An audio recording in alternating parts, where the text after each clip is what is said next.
essayer de faire le même exercice que nous avons fait il y a quelque temps avec Laure, de nous poser la question si les immeubles résidentiels, je dis bien donc de bâtiments, pas des immeubles industriels ni commerciaux, donc uniquement des immeubles qu'on achète pour soi-même ou que l'on achète pour louer ou des immeubles résidentiels de vacances. Voilà. Est-ce que le fait d'acheter ce type d'avoir, ce type d'actif, est-il vraiment la solution à tous les épisodes économiques que l'on peut rencontrer au cours d'une vie? Quand vous parlez à des membres de votre famille ou à des amis et que vous dites que vous avez une grosse somme d'argent comme 100 000 euros, 200 000 euros, la version classique, c'est que l'on va vous dire pourquoi tu n'achètes pas une maison, comme si c'était toujours la solution à toute épreuve et que c'était cela qui allait vous enrichir.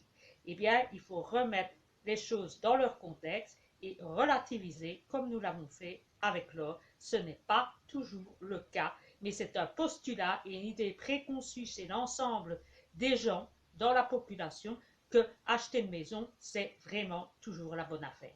Et aujourd'hui, nous allons essayer de décortiquer ça le plus clairement possible. Alors, première chose, nous allons remettre les choses dans leur contexte. Donc, quels sont les désavantages d'investir dans un immeuble? Eh bien, le premier désavantage, c'est qu'il y a tout le côté fiscalité. Pour ça, suivant le pays, Belgique, France, c'est différent. Mais en tout cas, en France, la fiscalité, elle était énorme. Un peu moins en Belgique, bien que les choses commencent à s'uniformiser un peu partout en Europe. Et d'un côté comme de l'autre, finalement, on est quand même fortement taxé lorsque l'on est propriétaire. Deuxième chose, c'est que si vous un jour vous avez besoin de liquidité, vendre une maison, c'est quand même pas facile. Vous ne pouvez pas demain matin vendre votre immeuble et avoir les sous si vous en avez besoin tout de suite. C'est quand même très peu liquide et il y a des formalités notariales, etc. Donc ça ne se fait pas du jour au lendemain. Donc la liquidité n'est pas facile à obtenir. Enfin, troisième chose, si vous êtes amené à louer cet immeuble, eh bien, ça va vous prendre du temps de gestion, ça va vous entraîner aussi des difficultés, des entretiens, des complications, des problèmes de vacances d'immeubles, de dégâts locatifs, de recours devant les tribunaux, de solvabilité du locataire qui ne suit pas, des divorces, etc., des décès. Enfin, ça demande énormément de temps et aussi d'énergie et de patience. Et croyez-moi, j'en connais un rayon. Du côté positif, eh bien, c'est que les immeubles, si vous le louez, ben, souvent les loyers, ils augmentent proportionnellement à l'inflation.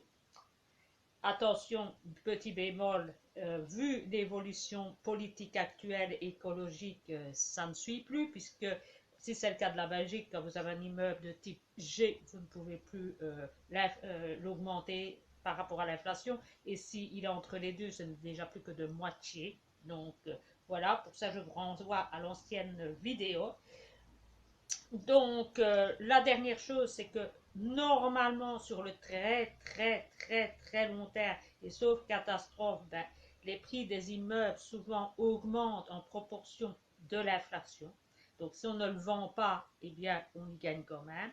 Et enfin, dernière chose qu'on peut retenir aussi, c'est qu'on peut augmenter la valeur de son immeuble, choisir de le faire ou de ne pas le faire en fonction de son secteur de choix et de clientèle que l'on veut toucher.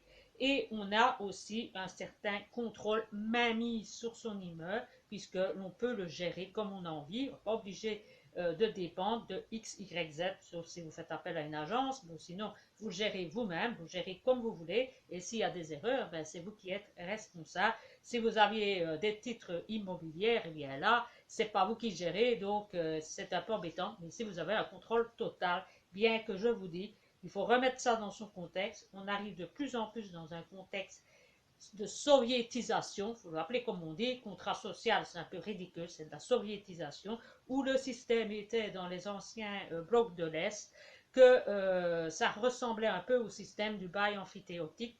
L'immeuble ne vous appartenait jamais et à votre décès, il retournait à l'État. Il y a de plus en plus ici, on en arrive à un système que on dirait que l'État veut s'approprier tout ce qui est bâtiment immobilier, alors qu'au fond, On se demande comment ils sont capables de le faire, puisqu'on sait que les États sont de plus en plus endettés et que la rénovation et la création de nouveaux immeubles, ben, on ne sait pas comment ils vont faire s'ils n'ont pas des propriétaires privés qui seront capables de tenir le marché en majorité par rapport à l'État. En plus, au niveau contexte économique actuel, ben, les taux d'emprunt augmentent, moins vite, mais ils continuent à augmenter. Il faut savoir que l'année passée, les taux étaient à 1, cette année-ci, on est passé les 3%, et que pour la première fois à Paris, on voit les immeubles, eh bien, la vente d'immeubles a diminué de 15%. Mais ce n'est pas de manière générale, que ce soit en Belgique ou en France. Par exemple, en Belgique, on voit les premiers effets à la côte belge, où on voit le niveau de vente commencer également à diminuer. Mais ce n'est pas de manière constante partout, dans tous les territoires et dans les différentes régions. C'est encore assez disparate. Enfin, la grosse caractéristique en Belgique, en tout cas, et je crois qu'en France, c'est un peu significatif aussi, c'est qu'on voit une très forte diminution des achats de nouveaux immeubles. Alors qu'on a fait croire aux gens que le fait d'investir dans les PEB les plus bas possibles, etc., ou de construire des immeubles directement sous les critères actuels, eh bien, c'était favorable. Eh bien, on se rend compte que les gens ne se tournent pas vers des immeubles rénovés et neufs, mais préfèrent acheter du vieux et rénover à leur goût et de choisir le type de chauffage qu'ils souhaitent. Donc, déjà bémol. Et en plus pour la France, si je vous renvoie toujours à la fameuse vidéo précédente, ben la France a le fameux système où on est en train de bloquer la création de permis de bâtir et on met des bâtons dans les rues et par conséquent, ben, le marché immobilier, eh bien, il devient franchement très lacunaire. Alors, en période d'inflation, les immeubles, comment réagissent-ils? Eh bien, en période d'inflation, c'est la situation qui est le plus appréciée dans les immeubles parce que les immeubles, eh bien, suivent la hausse des prix. En effet, c'est l'investissement le plus stable qui soit en cas d'inflation, c'est d'avoir des immeubles. Pourquoi? Parce que les immeubles augmentent de valeur avec l'inflation. Les loyers augmentent aussi, mais si vous êtes propriétaire, ben, votre immeuble que vous aviez acheté 100 000 euros peut-être il y a 3 ans, et bien aujourd'hui, eh bien, il vaut presque 20% en plus. Donc, vous avez fait un très bon bénéfice. Donc, c'est un des investissements les plus stables. Et en plus, si vous êtes dans un cadre d'un immeuble que vous louez, eh bien, vu que les taux d'inflation sont à la hausse, que les taux d'intérêt montent, eh bien, il y a moins de propriétaires sur le marché. Il y a donc une demande de plus en plus forte de locataires et par conséquent, vous risquez d'être le moins souvent en vacances locatives et vos immeubles ont beaucoup plus de chances d'être loués et vos loyers seront également plus élevés. Et si vous avez acheté votre immeuble en prêt et en partie ou en totalité, eh bien, vous avez fait la bonne opération parce que vous avez acheté à des taux inférieurs à ceux qui existent en période d'inflation. Donc, vous avez fait une très belle opportunité et vous avez fait le meilleur choix qui soit. Voyons donc les autres hypothèses. Nous allons continuer avec la récession. Nous voici dans l'hypothèse d'une récession. Alors, récession, ça ne touche pas principalement les immeubles, mais bon, elles sont sujettes et elles sont touchées par la récession, mais la récession, c'est quelque chose d'économique et ça touche le marché des actions, pas le marché des immeubles. Quand le marché des immeubles réagit, c'est par conséquence de ce qui se passe dans les autres secteurs, mais normalement, la récession, et les immeubles n'en sont pas directement frappés. Alors, les immeubles restent une bonne alternative en période de récession également pour diversifier et garantir des rendements réguliers par rapport à la volatilité de vos portefeuilles en actions et obligations, mais principalement en fonction des actions que vous disposez à ce moment-là et qui risquent de subir un krach boursier. En effet, dans ce cas-là, les immeubles, c'est une sorte de garantie qui va maintenir la stabilité de votre portefeuille. Donc, ça reste une bonne alternative. Et en plus, si vous louez votre immeuble, comme on est en période de récession, signifie donc qu'il va y avoir plus de faillites, plus de chômage, etc. Donc, des gens qui vont vendre leur immeuble pour avoir de l'argent, parce qu'ils ne savent plus payer leurs prêts, ou tout simplement parce qu'ils n'ont plus les moyens, et par conséquent, il y aura plus de locataires sur le marché, et donc, de nouveau, vous vous trouverez face à une demande accrue de locataires, et donc, vous resterez avec le moins de temps possible sans location dans votre immeuble, tellement la demande sera importante de la part des locataires.